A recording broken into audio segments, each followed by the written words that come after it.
बहुत गूढ़ बात कही, बहुत डीप बात कही। तो विवेक अग्निहोत्री जी, नाना पाटेकर जी आपको प्रोपेगेंडा फिल्म मेकर नहीं मानते, लेकिन दुनिया मानती है। और कल आपने दिल्ली में स्क्रीनिंग भी की फिल्म की, और बस शुरू हो गया बॉयकॉट वैक्सीन वॉर।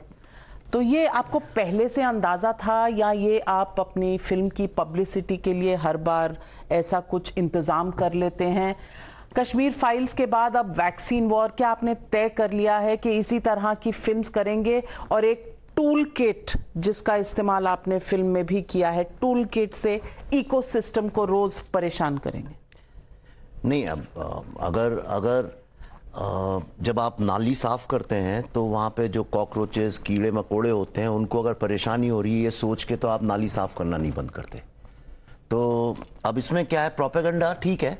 पहली बात तो मैं ये मानता हूँ दुनिया में हर चीज़ प्रोपेगेंडा है। अगर कोई कहता है कि प्यार ही सब कुछ है and they lived happily ever after, या परिवार ही सब कुछ है, वो भी एक तरह का प्रोपेगेंडा ही है। यानी आप एक आइडियोलॉजी कर रहे हैं। सारे रिलीजन्स जो हैं वर्ल्ड के, वो प्रोपेगेंडा। कोई कहता है सिर्फ एक ही भगवान है, कोई कहता है नहीं ये 10 लाख हैं, वो सब प्रोपेगेंडा है। ये फिलोसॉफिकल बात हुई।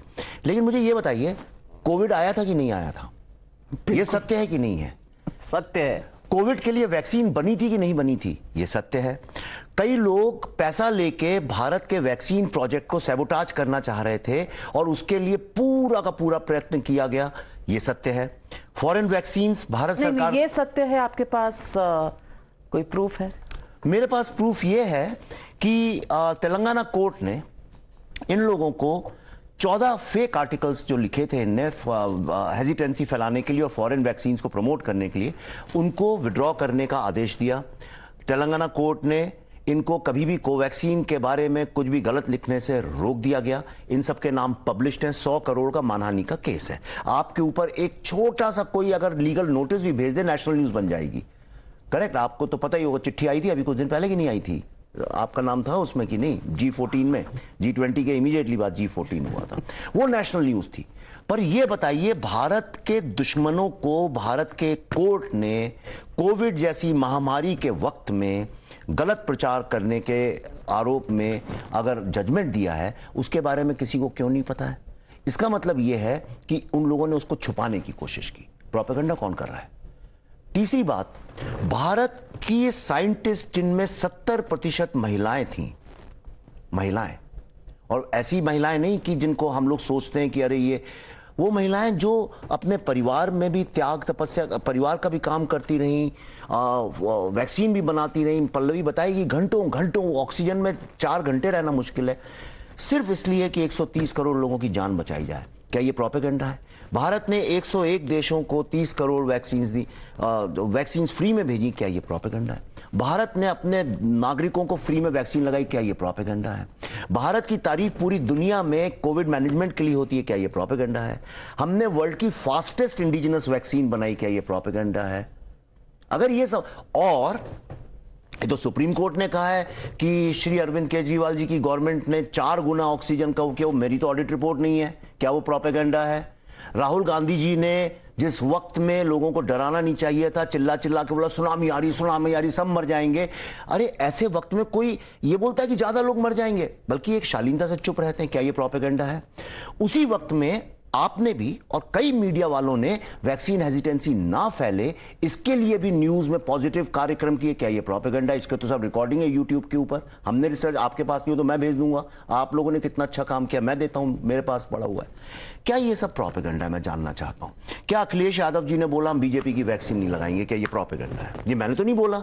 अगर ये सब घटा है, इनको जोड़ के अगर एक फिल्म बनाई जाती है, और भारत ने पहली बार विदेशी ताकतों के सामने ब्लैकमेल होने से मना कर दिया और एक बहुत बड़ी रिस्क ली कि हम अपनी वैक्सीन में अगर फेल हो जाते तो, और उसके कारण आज भारत विश्व का एक बहुत ही पावरफुल राष्ट्र बन के उभरा है। G20 में यह कहा गया कि वैक्सीन बनाना 3 सबसे अद्भुत एक्स्ट्राऑर्डिनरी अचीवमेंट्स हैं।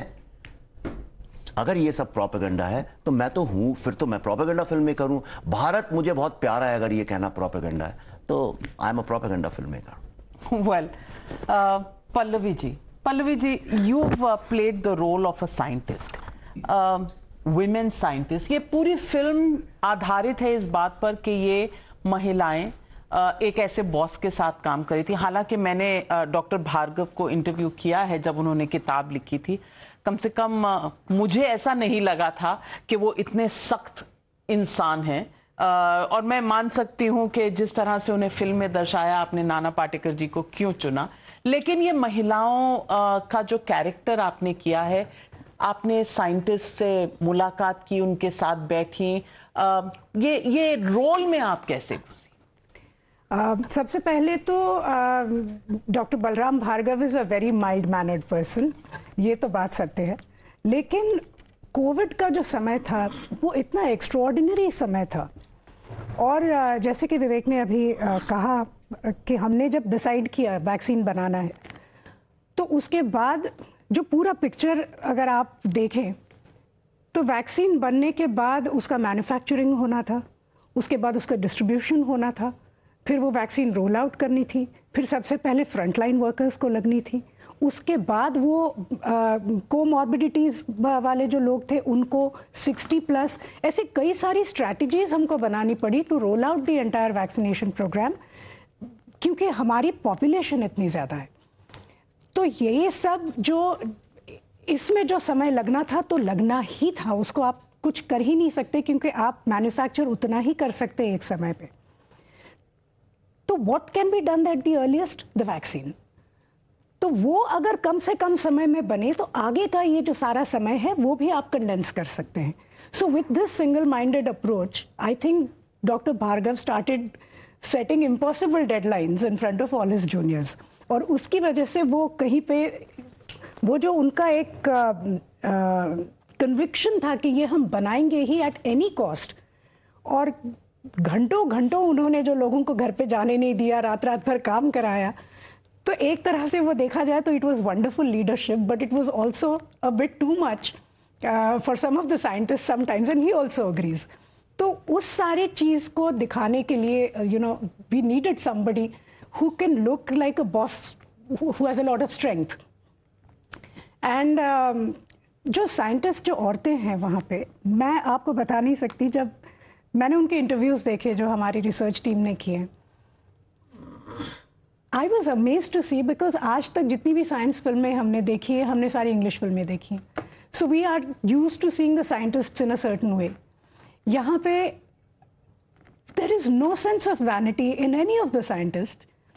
पाउडर लगाएंगी और लिपस्टिक लगाएंगी और एक छोटी सी बिंदी लगा के वो अपना पोनीटेल, हाथ में 2 चूड़ियाँ, गले में एक वो या तो मंगलसूत्र पहनेंगी या तो अपनी गोल्ड चेन पहनेंगी, और उसके ऊपर पीपी साड़ी पहनेंगी, वो प्लीट्स वीट्स सेफ्टी पिन वगैरह लगा के, और उसके ऊपर पीपीई किट पहन के लैब में काम कर रही है। ऐसी छवि तो हमने कभी सोची ही नहीं थी। तो वो सब जब हमने देखा, and then I also realise that BSL-4 lab, जो कि it's one of the most highest safety labs, जो कि वो नंबर्स होते हैं उसके 2, 3, 4, तो वो हमारी इंडिया में from 2011 it exists in India, and the initiative was taken by APJ Abdul Kalam, our president. और यही वो लैब है जो कि विवाद में थी वुहान में, लेकिन वुहान में वो सेटअप हुई थी 2017 में, लेकिन उससे कई साल पहले इंडिया में इस्टेब्लिश हुई थी।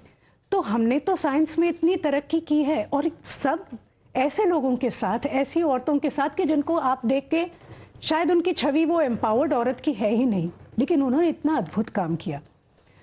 तो playing one of those scientists was a matter of great pride and great Joy for me, क्योंकि हम जब एम्पावर्ड वुमेन की बात करते हैं तो एक तरह की एक तस्वीर हमारे सामने आती है कि वो फराटेदार अंग्रेजी बोलेंगी, या तो वो एक तरह का उनका हेयर कट होगा, या एक बॉडी लैंग्वेज होगी।